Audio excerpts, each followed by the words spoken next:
ગુજરાતમાં ભારે વરસાદ અને જળાશયોની સ્થિતિ. રાજ્યમાં છેલ્લા ઘણા દિવસોથી મેઘરાજા મન મૂકીને વરસી રહ્યા છે, ખાસ કરીને સૌરાષ્ટ્ર અને દક્ષિણ ગુજરાતમાં. આ વરસાદને કારણે અનેક રસ્તાઓ ધોવાઈ ગયા છે અને જળાશયો છલકાયા છે. વરસાદના આંકડા. 25 ઓગસ્ટે સવારના 6 વાગ્યાથી બપોરના 4 વાગ્યા સુધીમાં રાજ્યના 135 તાલુકાઓમાં વરસાદ નોંધાયો છે.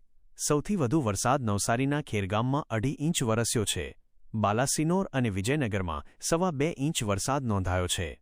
જળાશયોની સ્થિતિ. રાજ્યમાં અત્યાર સુધીમાં સરેરાશ 80.06% વરસાદ વરસ્યો છે. રાજ્યના 206 જળાશયોમાં 78.18% જળસંગ્રહ છે. કુલ 67 જળાશયો સંપૂર્ણ ભરાઈ ગયા છે અને 94 ડેમ હાઈ એલર્ટ પર છે. ગુજરાતની જીવાદોરી સમાન નર્મદા ડેમમાં 84.84% જળસંગ્રહ છે. આગળની આગાહી.